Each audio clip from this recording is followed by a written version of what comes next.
Para saudara dan saudari yang Tuhan cintai, selamat pagi dan selamat bertemu lagi dalam renungan harian edisi hari Jumat tanggal 16 Oktober 2020. Mengawali hari yang baru ini, kita hendak mendengar dan merenungkan sabda Tuhan. Marilah sebelum kita mendengar dan merenungkan sabda Tuhan, kita berdoa. Dalam nama Bapa dan Putra dan Roh Kudus. Amin. Allah Bapa Maha Pengasih, Engkau selalu memperhatikan segala sesuatu yang hidup, baik manusia maupun makhluk lainnya, merasa aman tentram di hadapan-Mu. Semoga penyelenggaraanmu meresap dalam hidup kami dan membuat kami penuh belas kasih terhadap siapapun di sekitar kami. Bersabdalah ya Tuhan, kami siap untuk mendengarkan. Semoga sabda-Mu yang hendak kami dengar dan kami renungkan untuk mengawali hari yang baru ini sungguh semakin menjiwai seluruh kehidupan kami. Terpujilah Engkau Bapa, Putra dan Roh Kudus, kini dan sepanjang segala masa. Amin. Para saudara dan saudari yang Tuhan cintai, sabda Tuhan yang hendak kita dengar dan kita renungkan untuk mengawali hari yang baru ini diambil dari Injil Lukas pasal 12 ayat 1 sampai 7. Tuhan sertamu. Inilah Injil Tuhan kita Yesus Kristus menurut Santo Lukas. Sekali peristiwa, berkerumunlah beribu-ribu orang sehingga mereka berdesak-desakan. Yesus lalu mulai mengajar pertama-tama kepada murid-muridnya, katanya, "Waspadalah terhadap ragi, yaitu kemunafikan kaum Farisi. Tiada sesuatu pun yang tertutup yang takkan dibuka, dan tiada sesuatu pun yang tersembunyi yang takkan diketahui. Karena itu, apa yang kalian katakan dalam gelap akan kedengaran dalam terang, dan yang kalian bisikan ke telinga di dalam kamar akan dimaklumkan dari atas atap rumah. Aku berkata kepadamu, hai sahabat-sahabatku, janganlah kalian takut terhadap mereka yang dapat membunuh tubuh, tetapi kemudian tak dapat berbuat apa-apa lagi. Aku akan menunjukkan kepadamu siapakah yang harus kalian takuti. Takutilah dia yang setelah membunuh mempunyai kuasa untuk melemparkan orang ke dalam neraka. Sungguh aku berkata kepadamu, takutilah dia.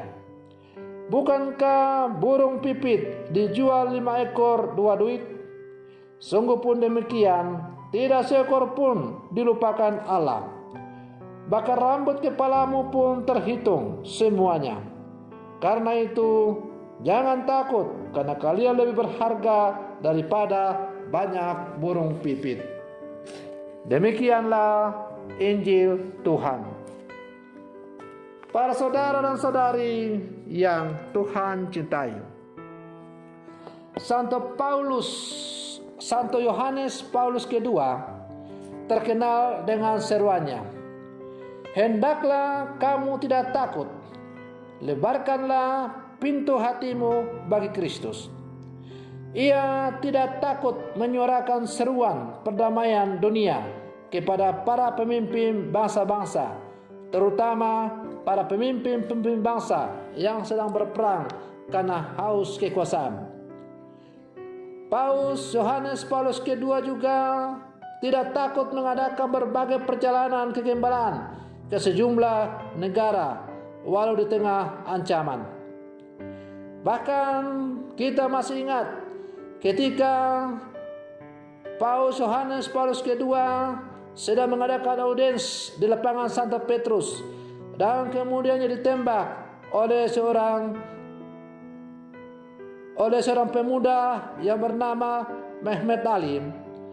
Ketika ia sembuh, ia dengan segala ketulusan hati pergi mengunjungi pembunuhnya itu yang hampir saja merenggut nyawanya dan bahkan ia memberi pengampunan.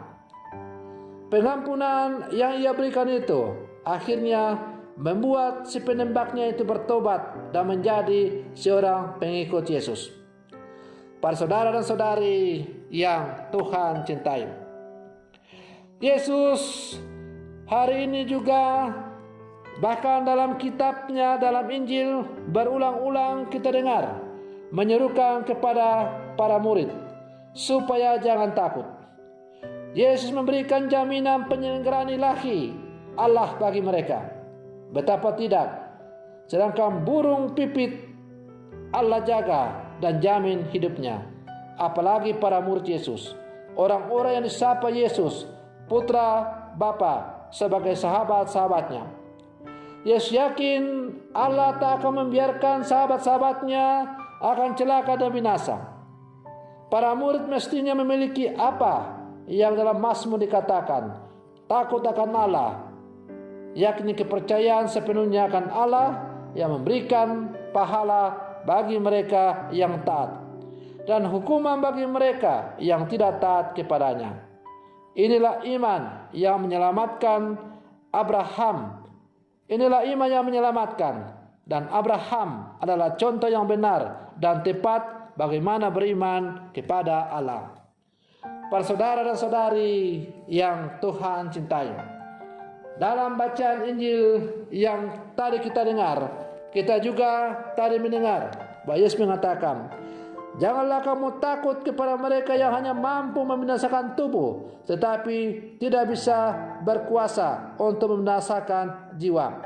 Tetapi takutlah kepada Dia yang setelah membunuh tubuh akan mempunyai kuasa juga untuk melempar ke dalam api neraka. Dan siapakah itu? Ialah Allah sendiri. Maka sebagai murid-murid Yesus yang hidup di zaman sekarang, kita hanya boleh takut kepada Tuhan dalam kehidupan kita ini. Karena itu, takut akan Tuhan adalah pangkal kebijaksanaan. Orang yang bijaksana adalah orang yang selalu takut akan Tuhan. Takut kepada Tuhan bukan karena kita takut akan mendapat hukuman dari Tuhan, tetapi kita takut kepada Tuhan karena kita sungguh mencintai Tuhan. Mengapa kita mencintai Tuhan? Karena kita telah merasakan betapa Allah telah lebih dahulu mencintai kita. Kita takut kepada Tuhan karena kita takut kehilangan kasih-Nya. Maka kalau kita takut akan Tuhan, artinya kita berjuang supaya kita selalu hidup dalam rangkulan kasih Tuhan. Kalau kita selalu hidup dalam rangkulan kasih Tuhan, maka hidup kita akan selalu tenang, tentram, dan damai. Itu tidak berarti bahwa tidak ada masalah, persoalan yang kita hadapi. Selama kaki kita masih menginjak bumi, persoalan itu tetap ada. Berbagai tantangan-tantangan tetap kita hadapi. Tetapi kalau kita selalu menyerahkan diri ke dalam rangkulan kasih Tuhan, maka Tuhan akan memberikan kemampuan kepada kita untuk mampu menghadapi persoalan-persoalan, badai-badai yang kita hadapi. Oleh karena itu, hendaklah kita selalu menyerahkan diri kita ke dalam rangkulan kasih Tuhan. Para saudara dan saudari yang Tuhan cintai, sebagai murid-murid Yesus yang hidup zaman sekarang, hendaklah kita selalu mendasarkan kehidupan kita dengan dasar takut akan Tuhan.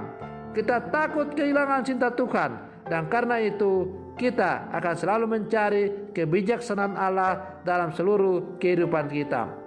Semoga perlindungan saya ini semakin menghantar kita untuk menjadi orang-orang Katolik sejati yang hidup di zaman sekarang. Semoga demikian. Selamat pagi, Tuhan Yesus memberkati.